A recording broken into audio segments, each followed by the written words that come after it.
লিডু কেন্দ্ৰীয় নামঘৰৰ 57 সংখ্যক প্ৰতিষ্ঠা দিৱস লিডু কেন্দ্ৰীয় নামঘৰৰ 57 সংখ্যক প্ৰতিষ্ঠা দিৱস আজি দিনজোৰা কাৰ্যসূচীৰে উদযাপন কৰা হৈছে। পুৱা ধৰ্মধ্বজ উত্তোলনৰে কাৰ্যসূচীৰ পাতনি মেলে নামঘৰ পৰিচালনা সমিতিৰ সভাপতি তৰুণ গগৈ। পৰিচালনা সমিতিৰ সম্পাদক ৰাণাজ্যোতি নেওগে আঁত ধৰা অনুষ্ঠানত বন্তি প্ৰচলন কৰে লোকনাথ কোঁৱৰ আৰু ডম্বৰু নেওগে।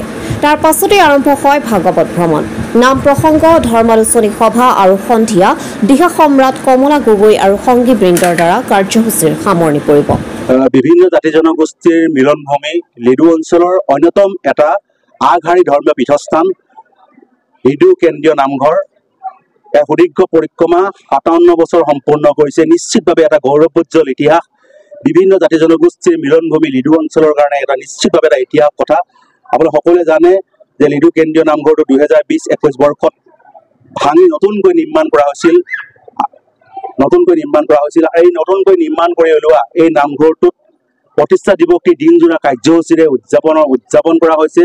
প্ৰতিষ্ঠা দিৱস উপলক্ষে ভাগৱত ভ্ৰমণ, নাম প্ৰসংগকে আৰম্ভ কৰি আলোচনা সত্ৰ আয়োজন কৰা হৈছে। যি আলোচনা সত্ৰত মহাপুৰুষ শ্ৰীমন্ত শংকৰদেৱ আদৰ্শত গণতান্ত্ৰিক চিন্তাধাৰা শীৰ্ষক বিষয়ৰ ওপৰত আলোচনা আগবঢ়াব। ইয়াৰ নিশা 9 বজাত আপোনালোকে সকলোৱে জানে, সকলোৱে পৰিচিত দিহা সম্ৰাট হিচাপে খ্যাত গৌৰীসাগৰ নিবাসী কমলা গগৈৰ যি দিহানাম পৰিৱেশন এটা অনুষ্ঠান আছে।